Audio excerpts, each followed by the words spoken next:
Won't you tell us all about it? Start at the beginning. Yeah. And when you come to the end, stop.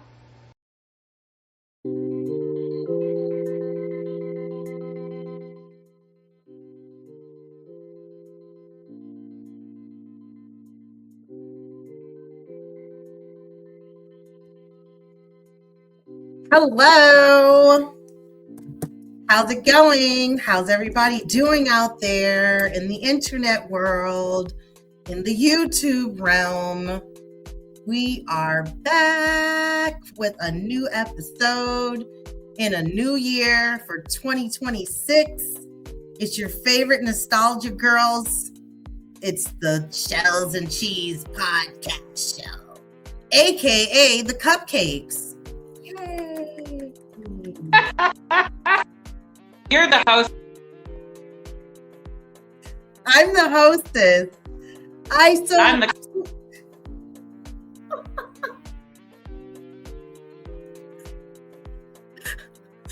You know what? So here's the funny thing that I was thinking. The hostess guy, remember the guy with the lasso? Is that hostess? That's him? Oh, I don't know. Sure. What?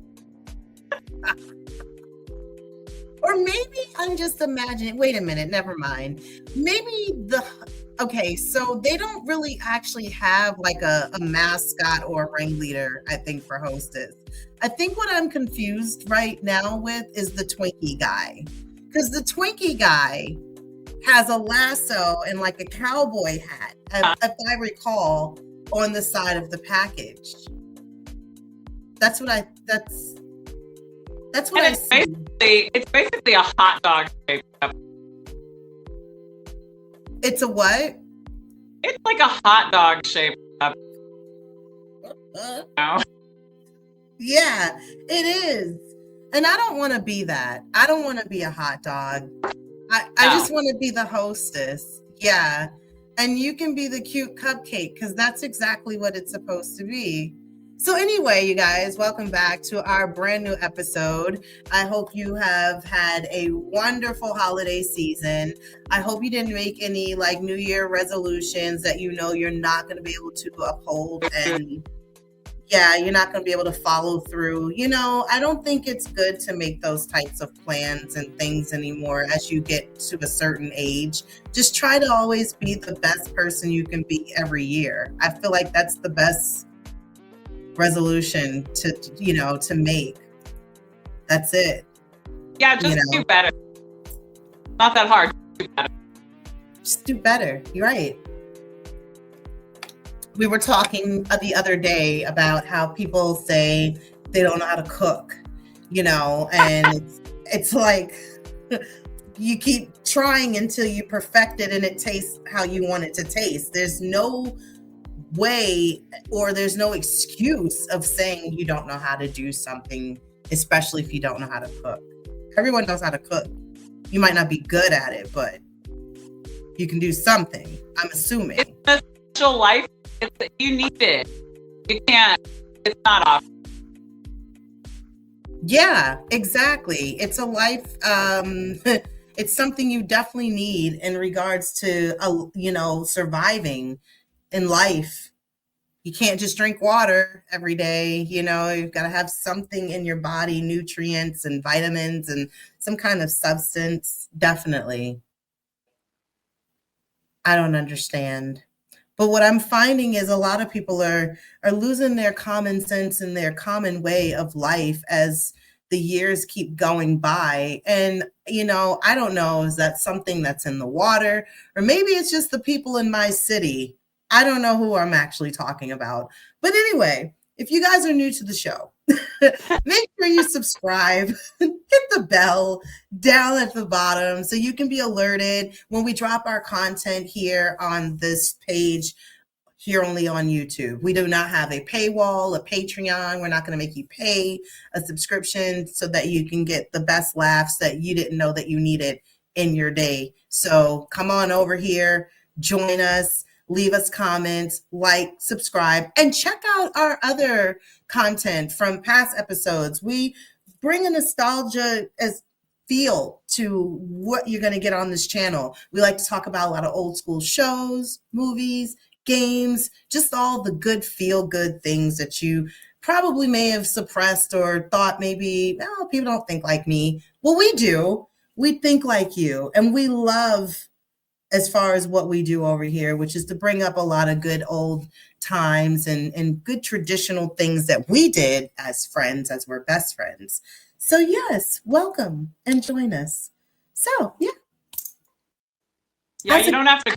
We don't have to grow up. We'll talk about the old shit here because we didn't grow up in every way, and that's because that's how we like it. Yeah, we like it like that. And we don't mind having the Peter Pan syndrome, you know. Not to say I'm going to go out tomorrow and climb a fucking tree.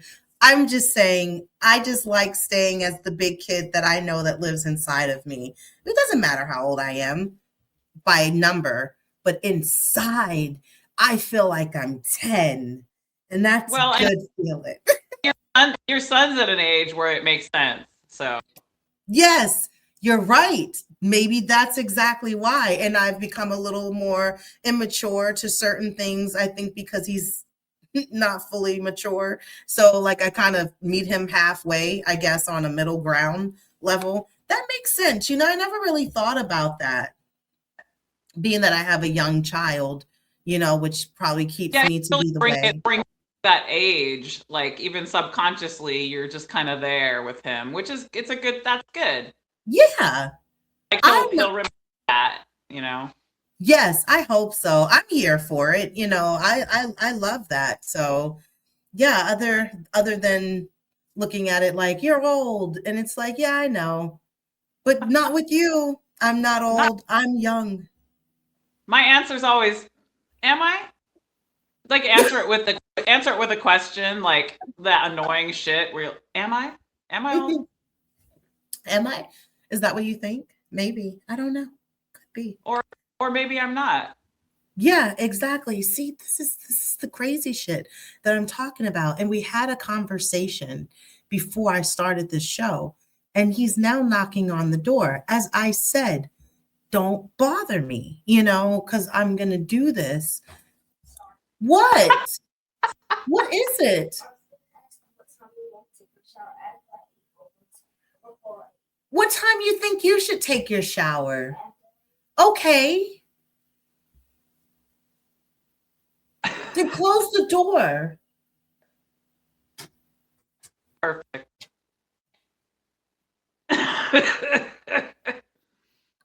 Because I don't understand. Like, you know, I kind of gave him a time frame. Like, I'll be done, you know, like about 6:45-ish or so, you know. I'll talk to you then. Okay, Mom, it's great. Like, you know, have a great show. You wish me well, but you still didn't follow the directions, which was to leave me alone. What time should I take a shower? Anytime's great. You know what I mean? Anytime. Anytime's great. So anyway, how are you, Amanda? How's it going over there? You know what? It's so much just like going on in the world, as everybody knows. So, you know, it's all about the mental health, isn't it? So, I'm really focusing on what I can control. Mm-hmm. You know, like what I can do. Yeah. In my own. Because it's very important to maintain our empathy for others right now, for sure, and to pay attention. But we have to have that balance of like not becoming obsessed with the news like it's a hobby, like it's like it's our friend. It's not. Like no matter what it is you're listening to, like I think it's just important to like I said, focus on what you can do things about, like what your energy level is, what your ability is, whatever. And for me, it's about changing my immediate surroundings. Mm-hmm. So for the last few years, I've had a lot of reasons where things have gotten behind, and I'm really getting on top of stuff. Like I just I'm really getting into doing as much as I can every single day to the max, and Mm-hmm. just to make visual differences in my surroundings that are positive. So, like specifically with feng shui right now, that's what I'm into right now. And I've actually, it's not Okay. new. Like I've been into feng shui for a couple decades, but Mm-hmm. I don't always, like, I haven't put a new energy into it in a long time. So that's Okay. kind of like keeping it in mind as I'm like kind of redecorating and moving stuff around and trying to repurpose what I have and get rid of stuff I don't need. Um, and just make it like more like fresh and open and positive. Okay. Like just trying to like, if there, sometimes something will seem like a good thing until you start to really pay attention to how it makes you feel. Mm. So sometimes like a certain object will remind you of a certain bad memory every time you look at it. And that makes it not good for you, even if it's a good object. So I'm trying to pay more attention to that kind of thing because I'm so sensitive that like that will affect my day. And it is helping. Okay. Yeah, because you know how depression works. It can just be the tiniest thing will set you off. Right. If you remove as many tiny things as possible, the odds are more in your favor. So Right. that's kind of where I'm at right now. And it's working. That's good to know. Especially because we're coming into 2 weeks into the new year, and to know that you've reset yourself, to put yourself in a position and your surroundings in a position to bring more of a focal point of positivity and good energy to be within your surrounding, especially, for you. I am home just as much like you are. I work from home um, for two of my main jobs, and the only one I'm outside for is the business that I run to do my cleaning. And I always feel like that's like a field trip. Like it's a little field trip. I get to, sightsee on my way. And then, if I really have good timing, how they would tell us on field trips, if we have time, we can see that other exhibit that we really didn't schedule in the time for. So I'd be like, if I got good time, I can stop by that store and get Right. Like you've got in mind, something. just like a little adventure. You've got in mind Yeah. like other places around there. I do that too. Like, and I always get over ambitious. Yeah. I always have like, I'm like, I'll do these 5 things. And like, And you're like, oh, okay, I got 2 though. There's 2, but what time is it? It's and it's funny that you mentioned the feng shui and really putting a lot of energy into that, because every year I really try to kind of put things in a different zone, or if you will, try to rearrange my space, because I feel like the way that I've set myself up for this last year of working from home, which it's going to be 6 years in March that I've been working from home. And I have placed myself in different places in my house to get a comfortable atmosphere that doesn't have, a lot of stresses for me, and it doesn't bring my anxiety to 1,000% because of other people being home next door to me, and then I'm here in, their house. And I even started looking at things that I really kind of wanted to kind of freshen up, or, I think got inspired from you doing remodeling in your house with the cabinets and stuff. And I want to paint. Now I want to go back to painting. And I did a lot of that when we were in the beginning of the whole pandemic, painting my walls, putting an accent wall together in my room, my son's room, and just really doing a lot of different touch-up things inside of the house. And I feel like with spring, it's like the whole beginning of a new year, because that's when everything brings itself back to life, like the plants and all of everything coming back into bloom and growing. And also, I feel like with the year, because it is so much going on, and we're all trying to not focus and pay too much attention to everything that is going on, which is trying to bring us so much of distraction. But definitely, like you said, paying attention, but not paying attention to the point where it puts us in a different state of mind, where it makes it hard for us to be able to kind of refocus on where our big picture should be, which is definitely our mental health. And I think if it wasn't important then, or a couple of years ago, it's really more important now, just because of the fact of where we are right now with all the different changes. And I feel like that also about beginnings and renewals and starting over fresh is not just the objects, like you said, that you can look at that can bring you bad memories, but even to people and certain bonds and friendships or situationships or whatever, casualties, or you know what I mean, that you have even with people. And that's ebb and flow. Like that, like when a relationship ends, all of a sudden you're taking their pictures down. You didn't know you were going to have to do that. So, and then that thing, Right.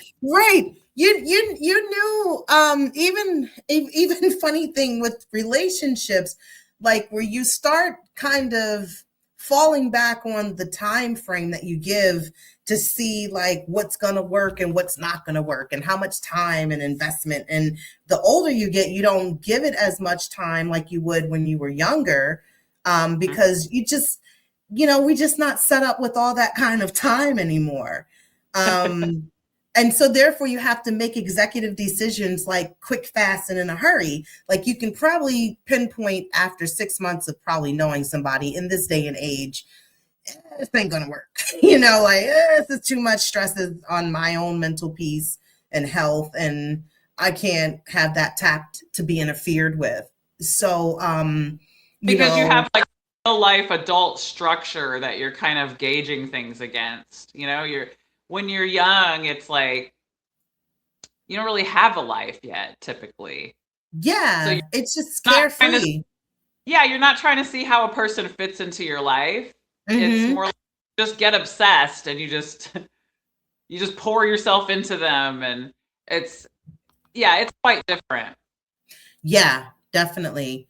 I have honestly, what I can say is found myself doing more within to bring myself back more into my crystals and my crystal work, that I've kind of gotten away from a little bit. And I know that I had to refocus back on the stuff that I know that was keeping my mental and within myself physically together, and not drifting apart and falling apart for what I used that I knew that benefited me, especially like I said, during the times of the pandemic. So that's been really helpful for me. I can feel the change for even, doing more of my manifestation.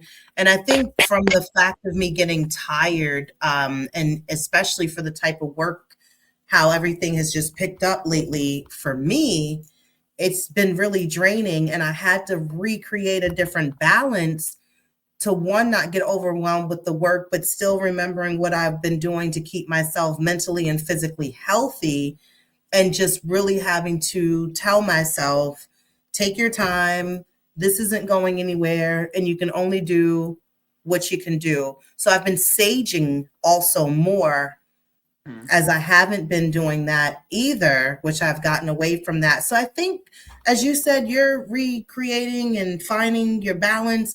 I'm getting back to where I drifted away from, to restructure myself, to put myself back into the center of balance. And I think I've been thrown out of balance by letting certain things cross boundaries that I had boundaries for, that I've let take over. That's what I asked is like, do you have that sense like I do where you go back to these things that you used to do that you knew were good for you, and you go back into your notes or whatever, and you're like, I did have this figured out. This was working. Like, Yes. and you're just like, okay, like let's restart then. Like the weird things you do with your memory when you change habits. Yes. Get out of Exactly. yeah, the human brain is so mystifying that we Mm-hmm. will just stop doing things that are great for us that we actually like. Yes. Exactly. Exactly. And I think also for me, as far as habit wise, and again training your brain to know that this is the habit, this is what you're to do, this is the norm, even falling out a little bit from after my braces came off, being completely in my mouth. Like, I had dental checkups daily as a personalized dentist coming to do my teeth and clean them twice a day or 3, to the point that, okay, they're gone. Now I'm getting lazy with putting the retainers in and knowing like you just spent $7,200 out of your pocket. Oh, you want your teeth to go back to where they are. So it was like, okay, you cannot be rewarding yourself, and yes, bring your water back to bed at night. Put these in no later than such and such a time, and don't drift away from what again works for you. And it's always something of temptation, I think, that kind of was playing on my door for a while, that allowed me even to let my boundaries get crossed that I had good walls for. And I lost that. I will do this bargaining with myself. I'll catch myself doing it, and it's very weird. I don't like, I'll get out of the shower, and I know that's the best time to do my yoga. And I know that if I do yoga, even if it's just a little bit of stretching for 20 minutes, like nothing crazy, nothing fancy, nothing like acrobatic. Right. It improves my day, but more importantly, it improves the next day. And I know this to be fact. Yet, do you hear that music? Yeah. Yeah. You said, did you hear? I'm like, did you hear the music? Yeah, that's called daydreaming. I will bargain with myself. I'll be like, nah, I should feed the cat, or like, even though it's 20 minutes, I'll be like, I don't really have time this morning. The fact is, of course you do. You don't have time not to. Right. Exactly. It's going to save you from being a bitch tomorrow afternoon when you shouldn't be, or whatever it prevents is, and it's still like a daily battle sometimes to convince yourself to do things that you know are good for you. Yeah. And the typical thing for most people is food. For me, I eat really well almost all the time. Like I have that aced. But I know that's how most people can relate to what I'm saying, is like the things people say to themselves when they eat, right before they eat something they know is not good for them. Right. It's just a very like relatable example. Right. But yeah, it fits with all kinds of things, like with crystals, or whether somebody wants to, like, would rather go to church or chanting or whatever that. However you get your church feeling. Your balance of your spiritual healings and spiritual wellness and well-being. Yeah. By going to a place that feels sacred, whatever that is. And I like the fact that what I've created in my space is my sacred space, because it is my Gehunzen and it is my crystals. And I tend to, like I said, gone back to healing and, little works for me, and trying to move within the next couple of months in life, for this year. And it's really good. It like I said, it felt really good to kind of get back into those things. And I think with, even like you were saying with food, like for people, it's like that habit, like that drug of knowing, like, I cannot eat that. I should not put that in my body. The age I am now, it's not going to work in the digestive system like it used to. And, so it's like, again, people know what they shouldn't and shouldn't be doing.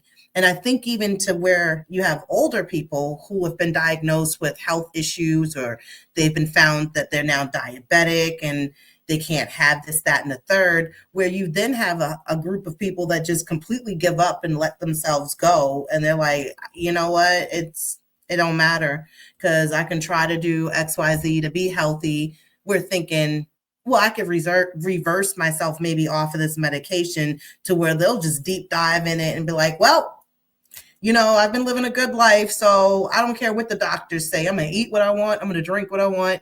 So I think it's also just what we value for ourselves, of what do we want for ourselves, always moving forward, I think, in a new year that we have been able to be a part of, and I think that's always the vision board for us like-minded people, that's how we look at things, of what do we want to do now and how are we going to do it. Oh, I'm sorry. No, I'm good. I wonder if there's a component of rebellion to it. Like, we're talking about, like, why don't people do things that are good for them more often, even if they like it? And I wonder if it's like this. I feel like there's a component of getting like a mental high off of being rebellious. Like you said, like, I don't want to do what the doctors are telling me to. Like, some people, they do get a mental payoff from doing what they're not supposed to do. Right. So that's like a mental component that definitely has to be like recognized if you're in that. If you're constantly doing things that are bad for you, whatever those are, like, why are you doing that? Is it simply because you hate yourself? Like, that seems pretty, like, that's too easy. That can't be the answer every time. I think it's more like some people just don't like doing what they're told or what they should do. Just trying to be really defiant and, again, stubborn, which sometimes backfires on a lot of people, whereas the saying is, a hard head makes a soft ass. That's what it is. A hard head makes a soft bottom, because of the fact that, you fall on it, and the fact of learning from what you should not have done, but you want to be hard-headed and go against the grain, which you know better. And you're like, yeah, I'm still going to do what I want to do. It's just kind of like, trying to tell somebody, don't touch that because it's hot, but they don't believe you. And then they keep on pushing and pushing until they actually touch it and then find out for themselves, oh, yeah, that is hot. Yeah, because that's how you learn. Yeah, exactly. Exactly. But, you do have a lot of people that they just, again, they go against everything that they do know that's best and what's good for them. And they learn sometimes in a really traumatic way, is a very hard lesson in life, so. But yeah, it does seem like most of us do at least some of it. So it's very interesting. It seems to be part of the human tendency, and we all take it to different extents. Yes. And it has to be under control. I think it's every year I find something that I tend to push away or give up on. And I find that, because of me and my personality and just the way that I am set up, I find that sometimes I give a little bit of unsolicited advice. And I think because I'm always looking out for the best or trying to see the better option for the situation, whatever it may be. I think sometimes people get upset because either they didn't think of it first, or and so now they look as though like they weren't competent about doing so, or the fact that they just feel so. A lot of people feel like it's judgment, and they're like, ah. Yeah, exactly. And, you have to at least be a little more in tune with yourself to be able to understand also where people are coming from a good place, as opposed to being malice to actually trying to be helpful. So that's one thing that I have definitely learned as far as going into the new year, which I really don't have a whole bunch of patience as it is anyway. But just the fact that, I'm now going to be more cautious and also ask, like, would you like my suggestion, as opposed to just leaning in with it? I think that's just going to be best. And people say no, and it's like, okay. Okay. It's it fine. could be a fine line, because it's like, on one hand, I agree that it's like, I can agree that unsolicited advice can be annoying or whatever, or misplaced. Yeah. But on the other hand, why am I in a position to have enough information to give you advice on this? Because you gave me the information. That's why. Because you told me the situation that clearly is a mess. And me being a person who cleans messes up when I see them. Right. You should know from my character that I'm going to want to assist you in cleaning that up.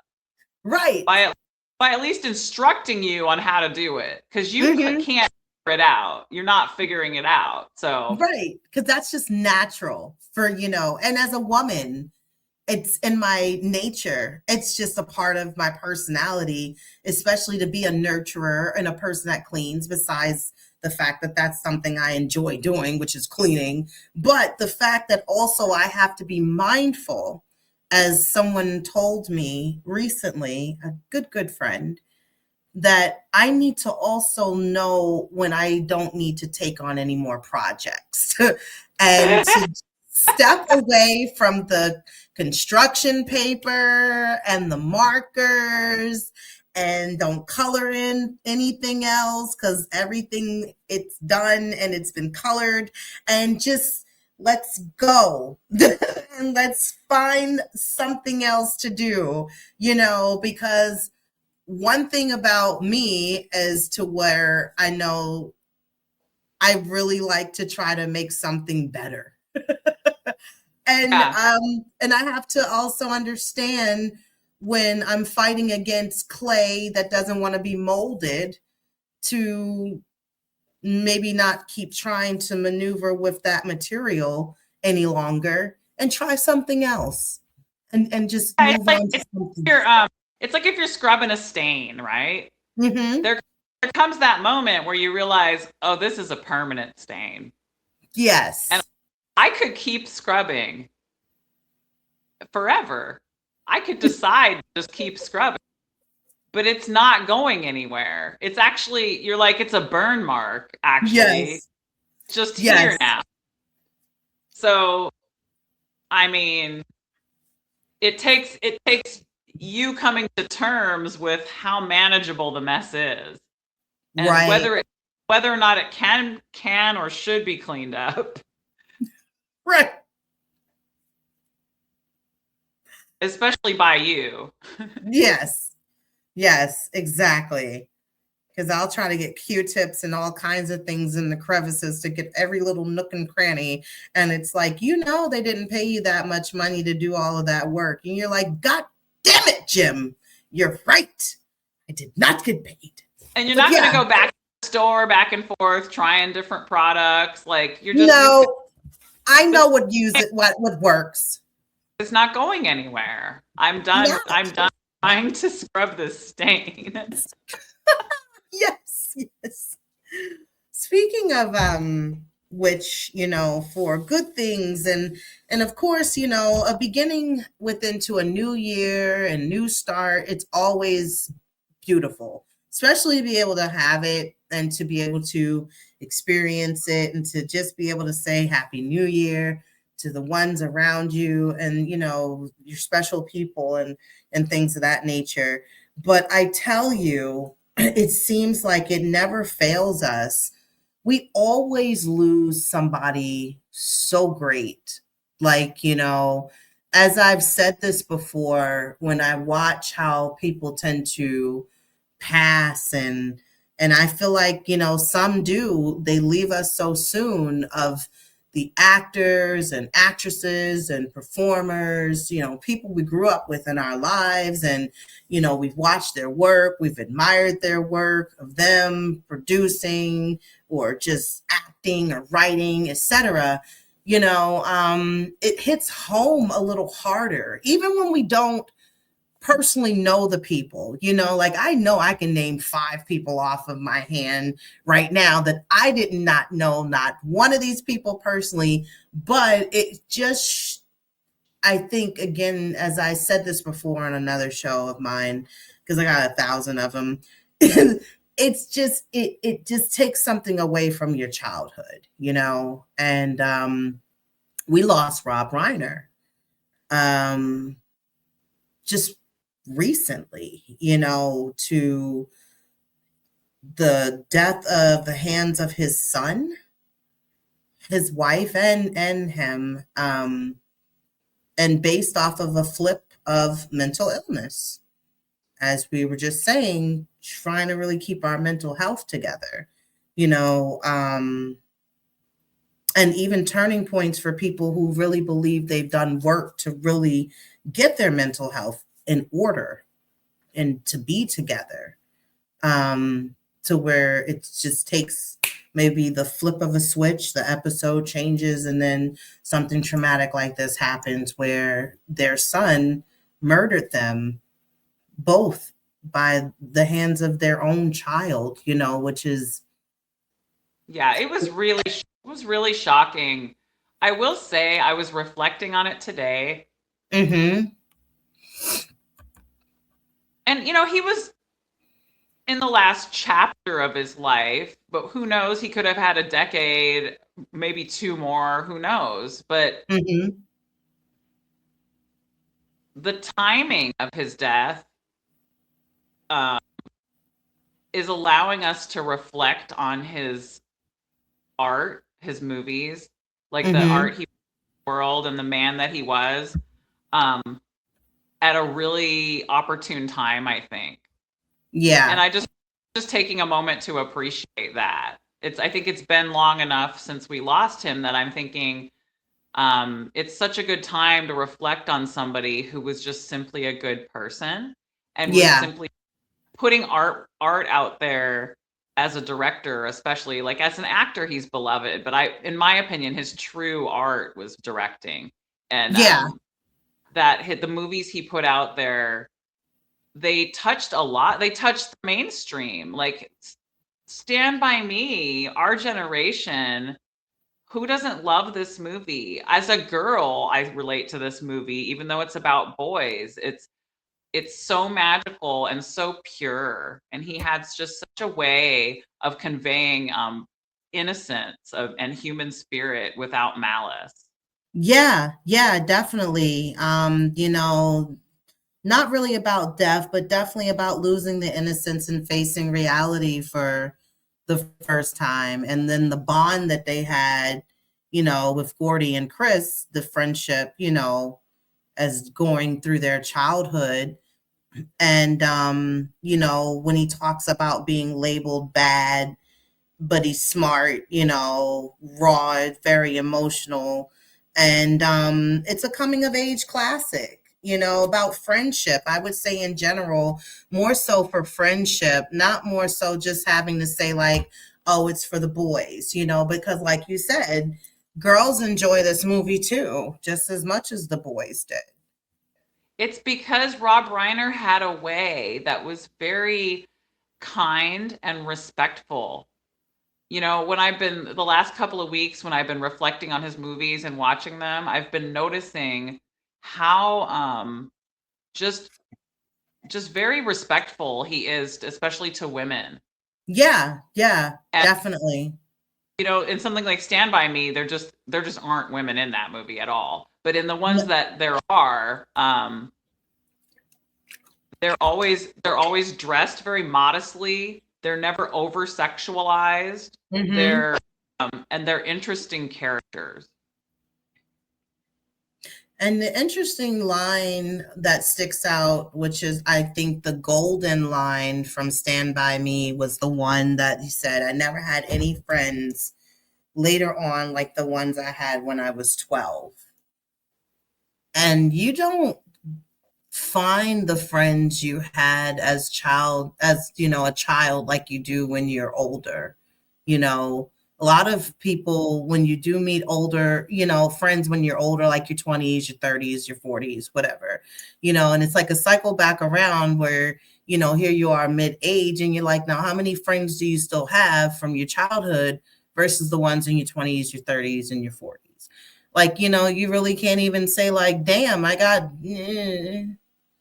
two, I think, like you it's easy to count because everyone, they don't make it through, within your life. It's because the rules keep changing. And if you don't agree on the rules as they change, the friendship tends to end. Yeah. And then the thing is, was the friendship ever strong if you can't understand to agree to disagree at times, and knowing that you both may have grown to be, of course, older, so you look at things a little bit different, as maybe even though how you might have looked at them when you were both younger and had the same thoughts? I guess my point is that maybe it was strong and it just isn't anymore. So that whole thing of like, was it ever strong? I mean, that could come into question, sure. Mm-hmm. I think more often than not, yes, it was strong, and it changed because the rules changed, and you not both on the same page anymore. Right. Another one, of course, by Rob. This is your fave, one of your faves, The Princess Bride. Loved it. 1987, man. I was 8. As You Wish. Love shown through action, not just words. Can men and women really be friends? That is the question. Oh, that's Harry Met Sally. But this is the first time he worked with Billy Crystal, if you think about it, when he was Miracle Max. Yes. True. So that's what I was realizing, which I thought was cute. Yeah. This is the romance fantasy and also comedy together. And it's not just for kids, it's adults too. It works for both. The Princess Bride. I mean, one of the most iconic movies of its time, and has aged very well. So yes, very much so. Andre the Giant. I can't think of his name. The little guy right here. But he was, got Mandy Patinkin in the middle, and I don't. It's his voice for me, Definitely, it was the voice. Also, yes, the Harry Met Sally, most definitely. Harry Met Sally.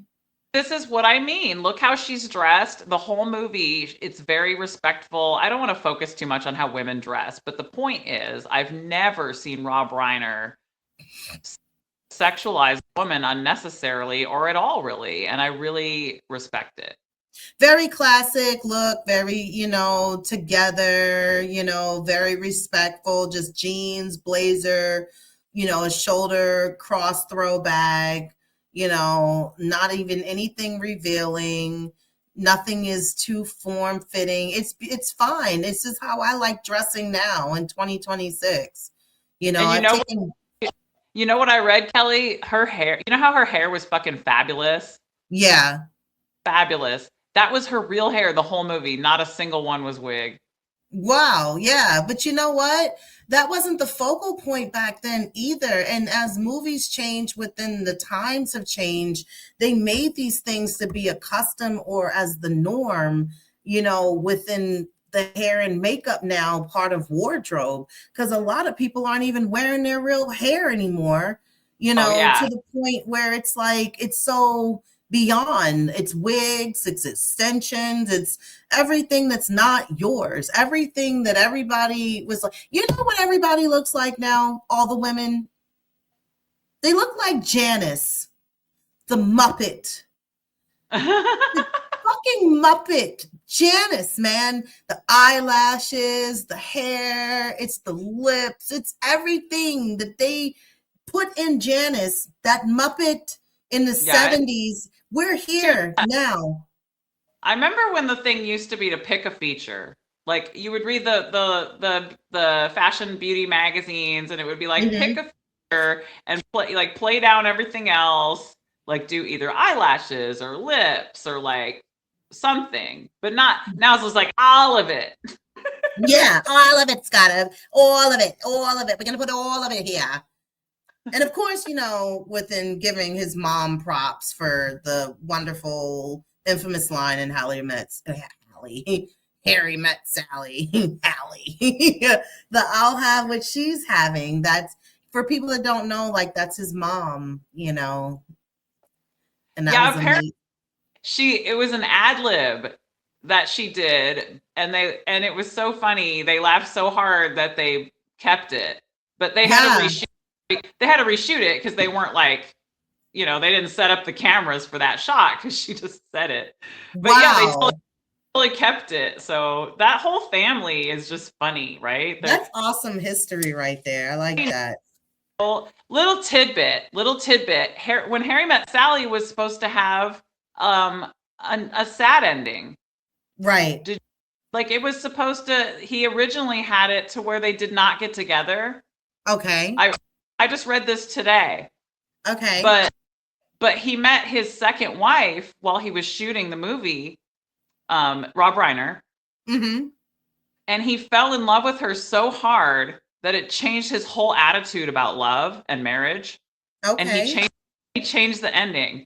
And that to me, that's testimony to who Rob Reiner was, that he was so open. And he wasn't married to his own ideas in this like egotistical way, that things would happen in his life that would change his art. And I really respect that as well. Mm-hmm. I just thought that was really great, that he was in a negative place and then he let something change him for the positive, and he changed his art in real time. And it makes the movie so much better. That puts the spin on it of all spins, because just that little bit of information that a lot of people don't know. See, that's why we have this show, ladies and gentlemen, because you might not have knew that, because I didn't know that. I only knew what I thought would be a cool little icebreaker if I was in a party with people I didn't know, and I've been like, did you know Rob Reiner's mom's the one that says I'll have what she's having it, but that's yeah, but that's like I said, that's really cool information, to know, just little tidbit pieces and things like that, is really, something as a wow moment, and even for the movie itself, their whole way of getting together and linking and being friends and everything like that, even after they hit the mark of sleeping with each other, it was still awkward and weird, on his behalf, for Harry, but still, they got together. And I like the different couples that are in the movie, throughout, the older ones that they interviewed and talked to. It gives it a sweet style. Yeah, it does. It really does. It kind of brings a little kind of documentary feel in also, just a little bit with, real couples, people that have nothing to do with it even being in the movie, with any type of major part.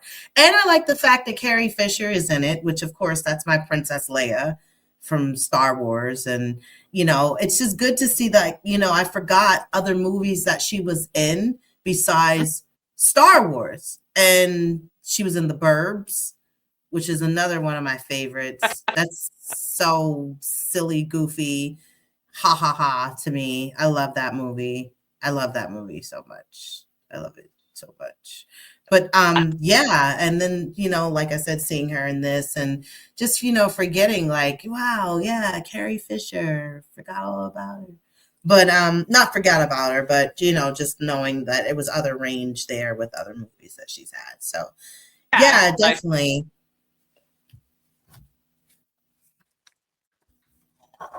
definitely wanted to give Rob a little love here tonight.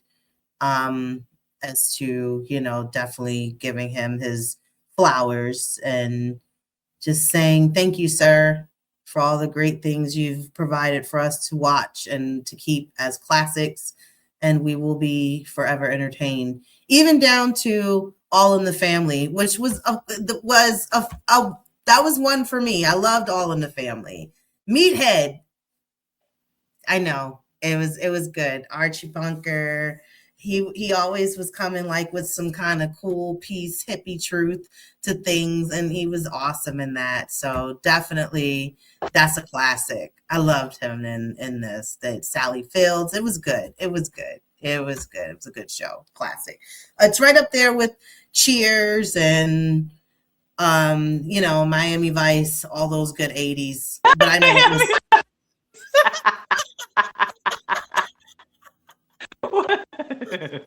I mean, those are 80s, but I know All in the Family is late 70s, But again, we watch these sitcoms as if they were just brand new for us, because that's how much they weren't really producing so many shows like they do now. Like, the TV has just threw up everything. Like, every time you look around, there's a new series on this channel. The streaming channels now have their own series, like streaming platforms. Like, it's so much, you just can't keep up. It was just very basic. There was only a couple of channels, and you were either going to watch that show or you wasn't watching them. That was it. That's all it was, and that's how we had it. It's too many choices. That's why everybody's anxiety is crazy.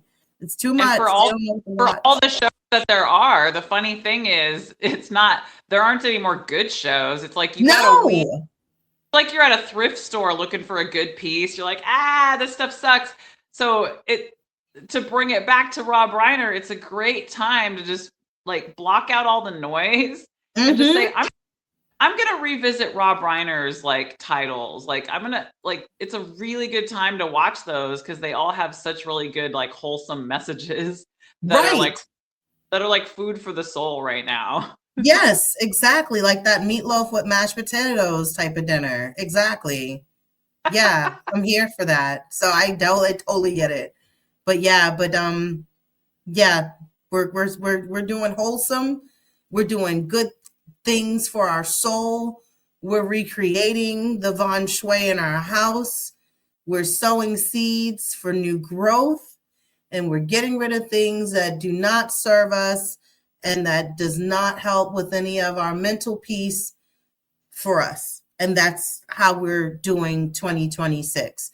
We're still paying attention and staying vigilant. We're keeping our head on a swivel and we're keeping our eyes open. But we are also making sure that we know when to cut the line so that we're not diving too deep into too many things. Yes. That's how I want to basically start off the year, and that's how I'm going to end the show. So, yeah. You got anything you want to add, Amanda? Actually, yeah. Just that, at a time when it seems like nothing's making any sense, it's a really good time to look inside and use your own intuition. So that's basically what we're saying. Like, if your intuition is to use your crystals, you do that. If your intuition is to be in the garden, you do that. If your intuition is to turn off the TV, you do that. Yeah. So, yeah, intuition. Yes. Become your own genie from Pee-wee's Playhouse. Do your own Mecca Lecca High, Mecca Hiney Ho. There you go. Mecca Lecca High, Mecca Chiny Ho. Do the whole thing, and then the magic will come to you. So, yeah. So, other than that, we're signing out. If you catch this in the morning, the afternoon, or at night, doesn't matter. Make sure that you drop a like, subscribe, comment. Let us know what you're doing to start your new year off, and things that you're doing as far as any changes. We are always here to welcome them. We want to read them. We want to see them, share the content. Again, tell a friend to tune in. And until then, we'll see you on the flip side for our next episode. And don't forget to check out any past episodes that you didn't get a chance to listen to. And you can still comment over there as well on those other videos that we have as well. All right. So we're signing off and we'll talk to you later. Bye.